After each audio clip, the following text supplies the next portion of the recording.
Hi friends, ഇന്ന് നമ്മൾ തയ്യാറാക്കുന്നത് പ്ലം കേക്കാണ്. അപ്പോൾ പ്ലം കേക്കിന് വേണ്ടിയിട്ട് ആദ്യം തന്നെ നമ്മൾ ഡ്രൈ ഫ്രൂട്ട്സ് ഒക്കെ ഒന്ന് സോക്ക് ചെയ്ത് വെക്കണം.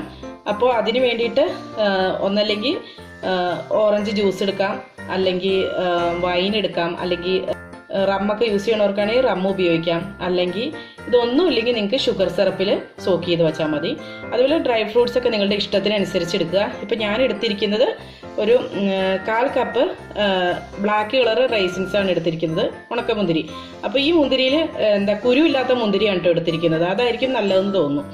പിന്നെ കുറച്ച് ചെറി എടുത്തിട്ടുണ്ട്, അതായത് 1/4 കപ്പ് തന്നെയാണ് ചെറി എടുത്തിരിക്കുന്നത്. പിന്നെ 1/4 കപ്പ് ഈന്തപ്പഴം എടുത്തിട്ടുണ്ട്. അപ്പോൾ ഇതെല്ലാം ഈന്തപ്പഴമൊക്കെ അരിഞ്ഞെടുത്തേക്കാണ് കേട്ടോ. ഈന്തപ്പഴം ചെറിയൊക്കെ അരിഞ്ഞെടുത്തിട്ടുണ്ട്. റൈസിൻസ് അങ്ങനെ തന്നെ ഇട്ടേച്ചാൽ മതി. പിന്നെ ഒരു 1/4 കപ്പ് കാഷ്യൂനട്ട് ഇങ്ങനെ ചെറുതായിട്ട് അരിഞ്ഞെടുത്തിട്ടുണ്ട്. അപ്പോൾ ഈ കാഷ്യൂനട്ട് മാത്രം നമുക്ക് സോക്ക് ചെയ്ത് വെക്കണ്ട കേട്ടോ, ബാക്കിയെല്ലാം സോക്ക് ചെയ്ത് വെക്കാം. അപ്പോൾ അതിന് വേണ്ടിയിട്ട് ഇത് ഓറഞ്ച് ജ്യൂസ്, ഒരു 1/2 കപ്പ് ഓറഞ്ച് ജ്യൂസാണ് എടുത്തിരിക്കുന്നത്. അതായത് 125 ml ഒക്കെ ഓറഞ്ച് ജ്യൂസ് എടുത്തിട്ടുണ്ട്. അതിലേക്ക് 1/2 ടീസ്പൂൺ ഓറഞ്ച് സെസ്റ്റ് ഈ ജ്യൂസിലോട്ട് ഇട്ട് കൊടുത്തിട്ടുണ്ട് കേട്ടോ. അപ്പോൾ ഈ ഓറഞ്ച് സെസ്റ്റ് എടുക്കണേ എങ്ങനെയാണെന്ന് വെച്ചിട്ടുണ്ടെങ്കിൽ ഇതുപോലത്തെ ഈ ഗ്രേറ്റ് ചെയ്തിട്ടുള്ള ഇതുണ്ടല്ലോ, അപ്പോൾ അതിനകത്ത് ഈ ഓറഞ്ച് എടുത്തിട്ട് ഇങ്ങനെ ഒന്ന് എടുത്ത് വെച്ചാൽ മതി. അങ്ങനെ എടുക്കണേയാണ്. അപ്പോൾ ഇതിൻ്റെ ആ വൈറ്റ് കളർ പാർട്ട് ഉണ്ടല്ലോ, അത് വരെ എടുത്ത് വൈറ്റ് കളർ പാർട്ട് വന്നിട്ടുണ്ടെങ്കിൽ ഒരു കയ്പ്പ് ചുവ വരും. അപ്പോൾ ഈ എല്ലാം ഇത് മാത്രമായിട്ട് ഇങ്ങനെ എടുത്ത് വെച്ചാൽ മതി. അപ്പോൾ അങ്ങനത്തെ ഒരു 1/2 ടീസ്പൂൺ ഇതിനകത്തേക്ക് ഇട്ട് കൊടുത്തിട്ടുണ്ട് കേട്ടോ. അപ്പോൾ ഇനി ഇതിലേക്ക് ഈ ചെറി, അതുപോലെ റൈസിൻസ്, പിന്നെ ഈ ഈന്തപ്പഴം, ഇതൊക്കെയും കൂടെ ഇട്ട് കൊടുക്കാം. അപ്പോൾ അതവിടെ സോക്ക് ചെയ്തിരിക്കട്ടെ. ഒരു 30 മിനിറ്റെങ്കിലും സോക്ക് ചെയ്ത് വെക്കണം. 2 വലിയ ഓറഞ്ച് പിഴിഞ്ഞ് എടുത്തപ്പോഴാണ് കേട്ടോ ഈ 125 ml, അതായത് 1/2 കപ്പ് ഓറഞ്ച് ജ്യൂസ് കിട്ടിയത്. അപ്പോൾ നിങ്ങൾ അതുപോലെ തന്നെ എടുക്കുക കേട്ടോ, അതായത് വെള്ളം ചേർത്തൊന്നും ഓറഞ്ച് ജ്യൂസാക്കി എടുക്കരുത് കേട്ടോ. 1/2 കപ്പ് പഞ്ചസാരയാണ് എടുത്തിരിക്കുന്നത്. ഇനി ഇതൊന്ന് കാരമലൈസ് ചെയ്തെടുക്കണം. അപ്പോൾ അതിന് വേണ്ടിയിട്ട് ലോ ഫ്ലെയിമിലിട്ട് വേണം കാരമലൈസ് ചെയ്തെടുക്കാനായിട്ട്. ഇത് നമ്മൾ തവി കൊണ്ട് ഇളക്കേണ്ട ഒന്നും കാര്യമില്ല കേട്ടോ, കാരണം ഇതിങ്ങനെ ലോ ഫ്ലെയിമിൽ വെച്ചാൽ മതി. അപ്പോൾ ഇതിങ്ങനെ ഇരുന്ന് ആയിക്കോളും. ഇത് കണ്ടോ, ഇതിപ്പോൾ നന്നായിട്ട് കാരമലൈസ് ആയി വന്നിട്ടുണ്ട്. അപ്പോൾ ഇനി ഇതിനകത്തേക്ക് കുറച്ച് വെള്ളം ഒഴിച്ചു കൊടുക്കാം കേട്ടോ. ഒരു 1/2 കപ്പ് വെള്ളമാണ് ഒഴിച്ചു കൊടുക്കുന്നത്. കുറച്ച് മാറി നിന്നിട്ട് ഒഴിച്ചോളൂ കേട്ടോ.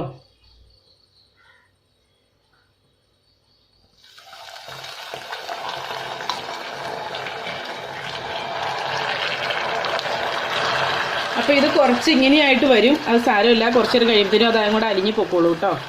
അലിഞ്ഞ് ഈ വെള്ളമായിട്ട് ചേർന്നോളും.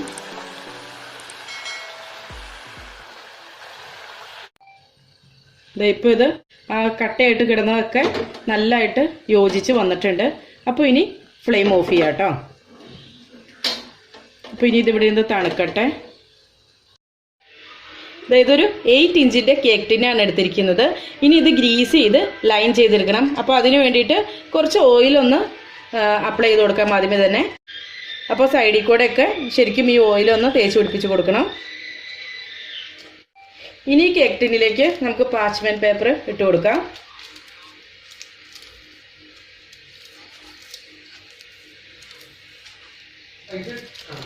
പിന്നെ സൈഡിലൂടെ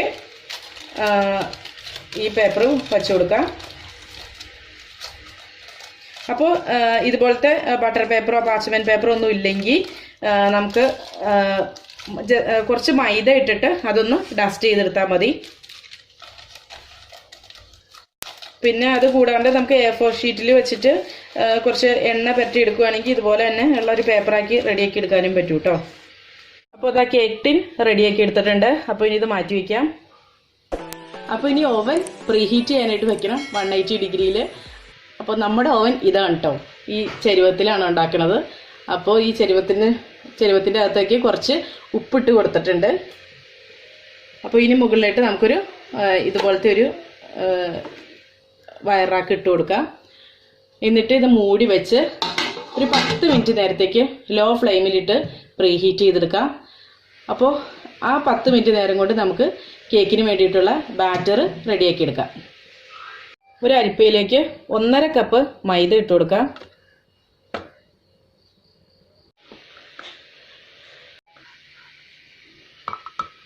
1/2 teaspoon baking powder, 1/2 teaspoon baking soda. ഇനി വേണ്ടത് കുറച്ച് സ്പൈസസ് ഒക്കെയാണ്. അപ്പോൾ ഇത് 1/2 ടീസ്പൂൺ ജാതിക്കയുടെ കുരു ഉണ്ടല്ലോ അത് പൊടിച്ചെടുത്താണ്. Nutmeg powder 1/2 teaspoon. പിന്നെ ഇത് പട്ട പൊടിച്ചെടുത്തത് 1/2 ടീസ്പൂൺ. പിന്നെ ഇത് ഏലക്ക പൊടിച്ചെടുത്തത് 1/2 ടീസ്പൂൺ. പിന്നെ ഇത് ഗ്രാമ്പു പൊടിച്ചത്, ഇതൊരു 1/4 ടീസ്പൂൺ മതി കേട്ടോ. അപ്പോൾ ഇതെല്ലാം നമ്മുടെ വീട്ടിൽ തന്നെ ഇത് പൊടിച്ചെടുത്ത് അരിച്ച് എടുത്തേർന്നതായിരുന്നു കേട്ടോ. അപ്പോൾ ഇനി ഇത് ഇതിനകത്തേക്ക് ചേർത്ത് കൊടുക്കാം.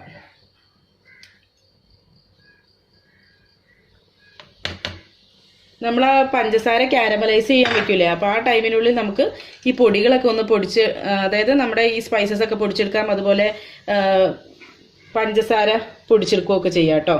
അപ്പോൾ ഇനി ഇതൊന്ന് അരിച്ചെടുക്കാം.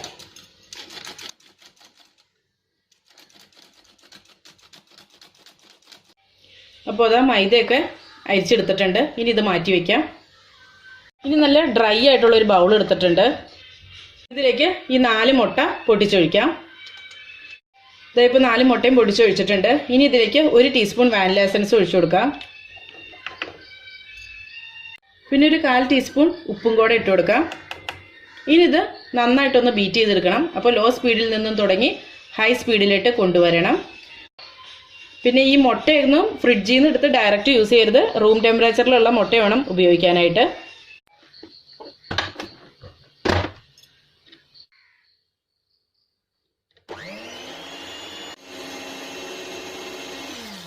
ഇതിപ്പോൾ മുട്ടയൊക്കെ നല്ലപോലെ മിക്സ് ആയിട്ടുണ്ട്.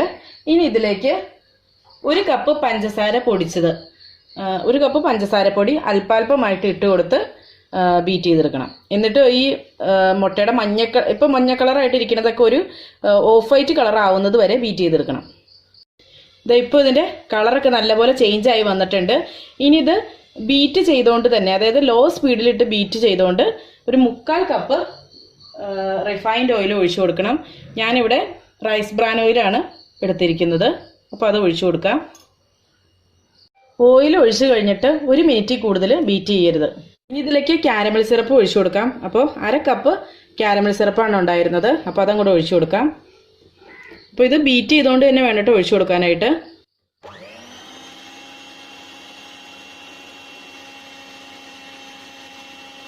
ഇനി നമ്മൾ ആദ്യം സോക്ക് ചെയ്ത് വെച്ചില്ലേ, ഇതിനകത്തുനിന്നുള്ള ഈ ജ്യൂസൊക്കെ ഒന്ന് അരിച്ച് മാറ്റണം കേട്ടോ. ഇതാണ് ഡ്രൈ ഫ്രൂട്ട്സ് അരിച്ച് വെച്ചതാണ് കേട്ടോ. ഒരു പാത്രത്തിലേക്ക് ഇട്ട് കൊടുത്തിട്ടുണ്ട്. മാറ്റി വെച്ച കാഷ്നട്ട് ഇല്ലേ, അതും കൂടെ ചേർത്ത് കൊടുക്കാം. ഇനി ഇതിലേക്ക് ഒരു 2 ടേബിൾ സ്പൂൺ അരിച്ച് വെച്ച പൊടി എടുത്തിട്ടൊന്ന് മിക്സ് ചെയ്തെടുക്കാം കേട്ടോ. ഇത് അല്ലെങ്കിൽ താഴെ വന്ന് അടിഞ്ഞെടുക്കും. അപ്പോൾ അതിന് വേണ്ടി, അത് ഒഴിവാക്കാൻ വേണ്ടിയിട്ടാണ് ഈ ഡ്രൈ ഫ്രൂട്ട്സ് എല്ലാം കൂടി താഴത്ത് വന്ന് അടിഞ്ഞെടുക്കും. അപ്പോൾ ഇതെല്ലാ വസ്തുവിടെയും ഒരുപോലെ വരുന്നതിന് വേണ്ടിയിട്ടാണ് കേട്ടോ ഇങ്ങനെ ചെയ്യുന്നത്. എന്നാലും കുറേയൊക്കെ താഴെ തന്നെ ആയിരിക്കും കേട്ടോ പോയി അടിഞ്ഞു കിടക്കുന്നത്. അപ്പോൾ ഇനി ബീറ്ററിൻ്റെ ഉപയോഗം കഴിഞ്ഞു. ഇനിയുള്ളത് ഈ പൊടിയും അതുപോലെ ഈ ഡ്രൈ ഫ്രൂട്ട്സും കുറേശ്ശെ ആയിട്ടിട്ട് മിക്സ് ചെയ്തെടുക്കലാണ്.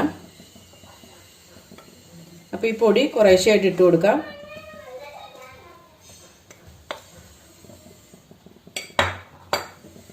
എന്നിട്ട് ജസ്റ്റ് ഒന്ന് മിക്സ് ചെയ്തെടുക്കാം. ഓവർ മിക്സ് ചെയ്യരുത്.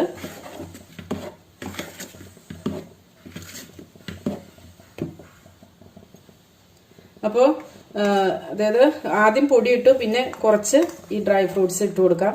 അങ്ങനെ ഇടയ്ക്കോടെ വേണം മിക്സ് ചെയ്തെടുക്കാനായിട്ട്. എല്ലാം കൂടി ഒന്നിച്ചിട്ട് മിക്സ് ചെയ്യരുത്.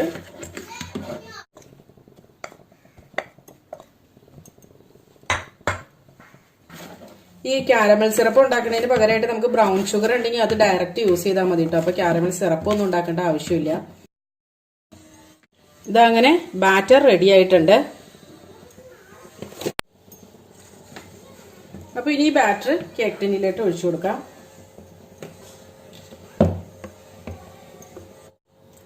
അപ്പോൾ ഇത് പയ്യെ ഒന്ന് ടാപ്പ് ചെയ്ത് കൊടുക്കാം. ഒരുപാട് ടാപ്പ് ചെയ്തിട്ടുണ്ടെങ്കിൽ ചിലപ്പോൾ ഇതെല്ലാം കൂടി താഴെ പോയി അടിഞ്ഞു കിടക്കും. അപ്പോൾ അത് കാരണോണ്ട് ചെറുതായിട്ടൊന്ന് ടാപ്പ് ചെയ്ത് കൊടുത്താൽ മതി. ഇനി ഇതിന് മുകളിലായിട്ട് കുറച്ച് നട്ട്സ് ഇട്ട് കൊടുക്കാം കേട്ടോ. മിക്കവാറും അത് ഉള്ളിലേക്ക് താഴ്ന്നു പോകും, പക്ഷെ എന്നാലും കുഴപ്പമില്ല. നമുക്ക് ഉള്ളിലാണെങ്കിൽ കടിക്കാൻ കിട്ടുമല്ലോ.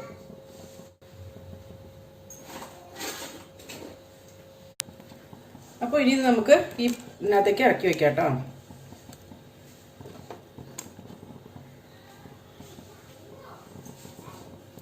അപ്പോൾ ഇതിന്റെ ഈ ഉള്ളിലായിട്ട് ഞാൻ ഉപ്പിട്ടില്ലായിരുന്നോ? അപ്പോൾ അത് നമ്മൾക്ക് നല്ല കട്ടിയുള്ള പാത്രമാണ് ഉപയോഗിക്കുന്നതെങ്കിൽ ഉപ്പിട്ടില്ലെങ്കിലും ഒരു കുഴപ്പമില്ല കേട്ടോ. അപ്പോൾ ഇത് ഈ സെയിം മെത്തേഡിൽ തന്നെ നിങ്ങൾക്ക് കുക്കറിലും ഉണ്ടാക്കിയെടുക്കാം കേട്ടോ. അതായത് കുക്കറിന്റെ ആ ഒരു വാഷറും അതുപോലെ വിസിലും എടുത്ത് മാറ്റിയിട്ട് ഈ സെയിം മെത്തേഡ് തന്നെ കുക്കറിലാവുമ്പോൾ ഈ ഉപ്പിട്ടില്ലെങ്കിലും ഒരു കുഴപ്പമില്ല, നല്ല പെർഫെക്റ്റ് ആയിട്ട് തന്നെ നമുക്ക് കിട്ടും. പിന്നെ ഇതൊന്ന് മൂടി വെക്കാം, എന്നിട്ടൊരു ഇച്ചിരി വെയിറ്റും കൂടെ കൊടുക്കാം. അപ്പൊ ഇനി ഇതൊരു 40 മിനിറ്റ് കഴിയുമ്പോൾ തുറന്നു നോക്കാം. ഇതിപ്പോ റെഡി ആയിട്ടുണ്ട്. അപ്പൊ ഒരു വയറിലാക്കിലിട്ട് കൊട്ടിയിട്ടേക്കാണ്. അപ്പൊ ഇതാ കേക്കിന്റെ ചൂടൊക്കെ ആറിയിട്ടുണ്ട്. ഇനി ഈ സൈഡിൽ നിന്നൊക്കെ ഇതും കൂടി എടുത്ത് മാറ്റാം.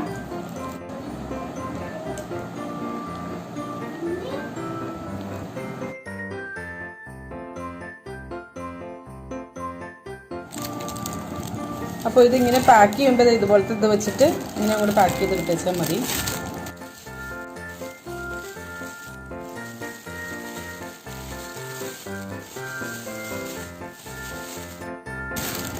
വേണ്ട.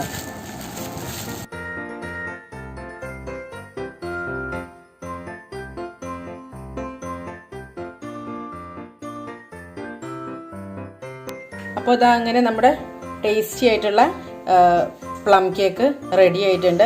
അപ്പോൾ ഇത് ഞാൻ കുറച്ച് ചെറുതായിട്ടൊന്ന് ഡെക്കറേറ്റ് ചെയ്ത് വെച്ചതാണ് കേട്ടോ. നമ്മളൊരാൾക്ക് ഗിഫ്റ്റൊക്കെ ആയിട്ട് കൊടുക്കുമ്പോൾ ഇങ്ങനെയൊക്കെ കൊടുക്കുവാണെങ്കിൽ കുറച്ചുകൂടെ നല്ലതായിരിക്കും. എന്നിട്ട് ഇതിന് മുകളിലായിട്ട് നമുക്ക് എന്തെങ്കിലും വെച്ചിട്ടൊന്ന് ഇതുപോലത്തെ വല്ല കവറൊക്കെ ഉണ്ടെങ്കിൽ ഇത് വെച്ചിട്ടൊന്ന് റാപ്പ് ചെയ്ത് വയ്ക്കാം കേട്ടോ. ഇതുപോലത്തെ കവറില്ലേ അത് വെച്ചിട്ട്. പിന്നെ അപ്പോൾ ഇതെല്ലാവരും ഒക്കെ ഒന്ന് ട്രൈ ചെയ്ത് നോക്കുക കേട്ടോ. ഇപ്പോൾ ക്രിസ്മസിന് മാത്രമല്ലല്ലോ പ്ലം കേക്ക് തിന്നാൻ പറ്റുക, വേറെ പല ഫംഗ്ഷനുകൾക്കും ഒക്കെ നമുക്ക് ഉപയോഗിക്കാൻ പറ്റും. അതുപോലെ ഇതിൻ്റെ മുകളിലാണെങ്കിൽ നമുക്ക് റോയൽ ഐസിങ്ങോ അല്ലെങ്കിൽ സാധാ ഐസിങ്ങോ ഒക്കെ ചെയ്തിട്ട് നമുക്ക് ഉപയോഗിക്കാൻ പറ്റും. അതായത് ഫ്രോസ്റ്റിംഗ് ചെയ്തെടുക്കുമല്ലോ, അപ്പോൾ അതുപോലെ ചെയ്തെടുക്കാൻ പറ്റും. ഇതൊരു 50 മിനിറ്റ് എടുത്തോട്ട് ഇത് ബേക്കായി വരാനായിട്ട്. അപ്പോൾ നോക്കി എടുക്കുക. അപ്പോൾ ഞാനിതിപ്പോൾ ഇതിൻ്റെ ഈ ഒരു ഷേപ്പ് ഇങ്ങനെ വന്നിരിക്കുന്നത് ഞാനിത് മറിച്ച് ആ ഒരു വയറാക്കിലായിട്ടല്ല ഇടന്ന് വെച്ചത്. അപ്പോൾ അതുകൊണ്ടാണ് അങ്ങനെ വന്നത്. അപ്പോൾ നേരെ നിങ്ങൾ അത് മറിച്ചിട്ടില്ലെങ്കിലും കുഴപ്പമൊന്നുമില്ല. കുറച്ച് കഴിയുമ്പോൾ തണുത്ത് കഴിയുമ്പോൾ അതങ്ങോട്ട് മാറ്റി വെച്ചാൽ മതി. അപ്പം നല്ല പെർഫെക്റ്റ് ഫിനിഷിങ്ങോടുകൂടി ടോപ്പിലിരിക്കും കേട്ടോ. ഞാനതിപ്പോൾ മറന്നുപോയി. ഞാൻ സാധാരണ നമ്മൾ വയറാക്കിലായിട്ടല്ല എപ്പോഴും ഇടാറ്. അപ്പോൾ അതേ രീതിയിൽ തന്നെ ഓടിക്കൊണ്ടേ അങ്ങനെ കൂടി വെച്ചു. പിന്നീടാണ് ഓർക്കണത് അതിനെക്കുറിച്ച് ആലോചിച്ചത് തന്നെ. അപ്പോൾ ഇതെല്ലാവരും ഒന്ന് ട്രൈ ചെയ്ത് നോക്കുക. എന്നിട്ട് ഫീഡ്ബാക്സ് ഒക്കെ അറിയിക്കണം. നിങ്ങളുടെ അഭിപ്രായങ്ങളും നിർദ്ദേശങ്ങളും ഒക്കെ കമൻസിലൂടെ അറിയിക്കുക. അപ്പോൾ നല്ലൊരു റെസിപ്പിയുമായി വീണ്ടും കാണാം. എല്ലാവർക്കും നല്ലൊരു ദിവസം ആശംസിക്കുന്നു. Thank you for watching Aisha's creations.